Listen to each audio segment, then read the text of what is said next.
it's nice having someone else cook for you. As always, my name is Yanni. And... You know your name! No, I didn't know you want me to... I thought you wanted to... Kill me. Literally stab me. Hi y'all, welcome to FlamBaé. My name is Yanni. And my name is David. And today we are making gnocchi. Today's pasta dish is going to be a fresh pasta. I have flown in our friend David from just 10 feet away from my bedroom. We're roommates. So he is the resident Italian expert. Shall we begin the process? Yes. Please, please, please. I'm famished. Hold up, but before we do, I need a favor from you guys. Please, roast that like button. Flambae it. Set it on fire, roast it for that YouTube algorithm.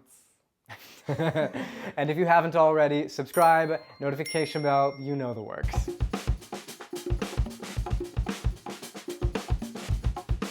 We've got, I see a medium-sized pot on this table. Correct. What are we doing with it? So, Walk me through the process. we need to boil our water and we need to add our potatoes. So normally for a serving of 4 people, use 1 potato.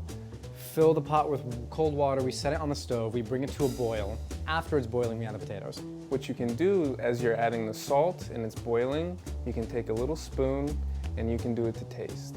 How salty should the water taste? Not like the Dead Sea, but like the sea. Salty like the sea. Like actually like the sea? This is the first step to start adding flavor. I love it, salty as the sea. Yeah. Incredible. So it's like classic, Yes. It's like you're salting pasta water. Exactly. All right, let's get scoring. You do this because it's an easy way to peel the skin off of the potato after you've cooked it. And then we'll check it as the water's boiling to see what it tastes like. What is the indicator that tells us that they're ready in the texture? Right. So 30 to 45 minutes, we want the potatoes to be in the boiling water. The size of the potato will determine how long they need to cook.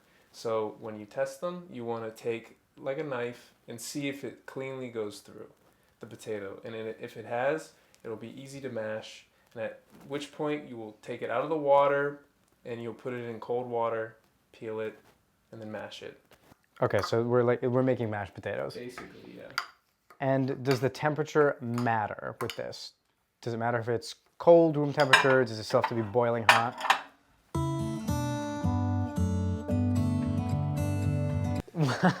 We're not cheating. Sure.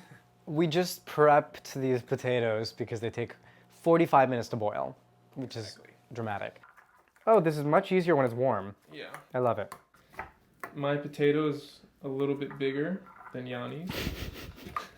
You don't have to rub it in, David. What if we just ate this for dinner? So we are transferring this to the table now. The goal is to get to a silky consistency for these. Yeah, I feel like a fork is fine. Yeah. I don't even have a potato masher and I've made mashed potatoes. Yeah. We have to remember that the people that were doing these originally, that invented gnocchi, they were, I guess you could say, rustic. So they weren't using high-tech tools. That's a nice word for poor. Okay, so what's this action that we're doing? I'm furthering the process to make the potatoes silky. Now in English. So you're just mashing them extra. Exactly. I love it. We are making a well for our salt, our olive oil, and our eggs. We want to take the egg, crack it, and put it inside.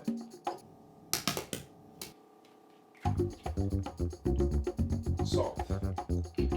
1 tablespoon of olive oil. So this is how much flour now that we're adding?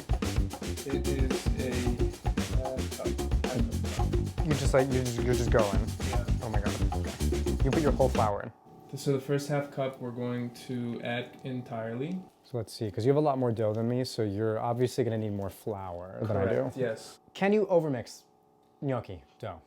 Is this possible? My thinking is that because this is like 50% potato, you don't have that much flour. And so it's gonna take a lot more kneading to develop some sort of toughness in the gluten. What kind of final texture are we looking for? So we want to continue kneading until the dough is no longer sticky. Is there like some specific way I'm supposed to be kneading? Like for bread dough, I know you like go with the palm of your hand and rotate. So I'm using a lot of my fingers at this point, but once it starts being less sticky, you can start using the palm of your hand. I truly feel claustrophobic right now. This is like when you put glue on your hands, only to pick it off in elementary school. Right? Wait, everyone else had that experience, right? Yes. Okay, we all put glue on our hands purposely to pick it off later. So for anyone out there who's gonna make gnocchi, for anyone out there who's gonna make bread, the reason that we're slowly adding flour is because you can always make something more dry, but you can't make something more hydrated. Water is not gonna disperse evenly throughout this dough when you add it. So it's better to have too much hydration and add the flour later, as opposed to the other way around. We've got our dough. We have this beautiful lump of dough. And what we need to do now is to section it out. They don't have to be like equal. A lot of this is up to your discretion. There's room to freestyle. The size that I generally cut the gnocchi into are dependent on this space right here. So when I pinch the dough, I cut just there. And they look like this. We have the pile of flour on the side so that after you've cut the dough, they do not stick together. Oh, were we supposed to be shaping them right now? Just kind of. What? Like. Hold on, let me go back. How are we doing this? How are we shaping them? So here, I'll show you. You know how the pillow looks? It's like the corners are a little, Yeah. it's like wider. You're supposed to you squeeze here, Oh, I see. and it looks kind of like a pillow. Oh. See it? Okay. And even if you make ugly gnocchi, we love them just the same.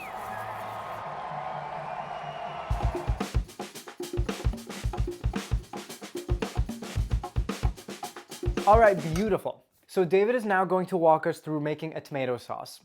Correct me if I'm wrong, but this is something you learned from your family? Yes, correct.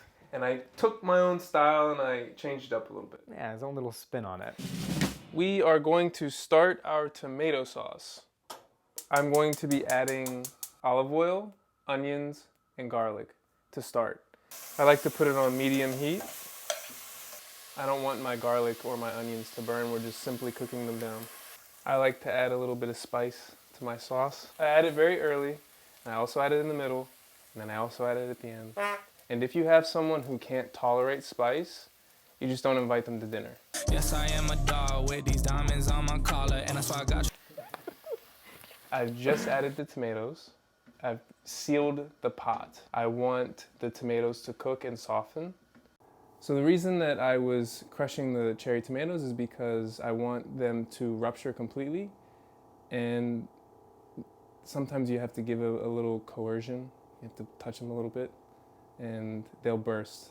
Sometimes they'll do it on their own, but not always. So now that the cherry tomatoes have finished cooking, I'm going to add a can of crushed tomatoes, and I'm going to use Delillo's crushed tomatoes.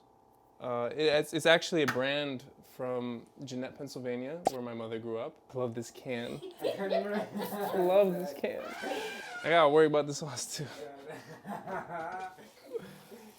Now what I'm going to do is something that my parents taught me. We add baking soda. It reduces the acidity coming from the tomatoes. And you can use sugar, which a lot of families use. How much do I add? Probably half a teaspoon. So now I've cut up my basil. I added probably about a palmful. A pretty nice sauce. I don't get much of the garlic, which is why I'm going to also add garlic powder. And this is what the sauce should look like. So it shouldn't be too runny. Should be relatively thick. I like to have a more rustic sauce, so I have chunks of tomatoes, I have chunks of garlic and onion. All right, the sauce is done. Amazing. What do you think? It's really good. It's really, really good. I like that a lot. All right, now that the water's started boiling, I'm gonna add my salt. So David is going to toss these gnocchi into the pot of boiling water. The indicator for their doneness is when they float to the top of the pot. So initially they're gonna sink. You wanna keep stirring so they don't stick together. In a couple minutes, they will float to the top. You're gonna strain the thing, reserve a little bit of water, and let's make a pasta sauce emulsion. All right, we are done. Let us eat. Let's eat.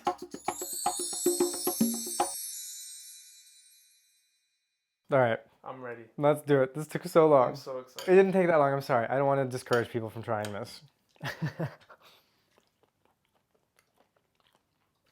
At first it's like delicate, and then when you get like through a third of it, your teeth like sink into it. Like the density slightly changes. Oh my God, it's just so, it's enjoyable flavor-wise, but also like the act of eating it, Yeah. strangely The enough. texture of the pasta. Love the spice. I love the red pepper flakes. Thank you.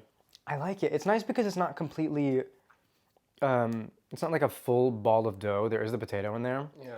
So yeah, it's extra starchy, but it's not, you know, it's like, it's a vegetable. It's healthy is what I'm saying. The sauce is beautiful. I had no hand in that. That was not me at all.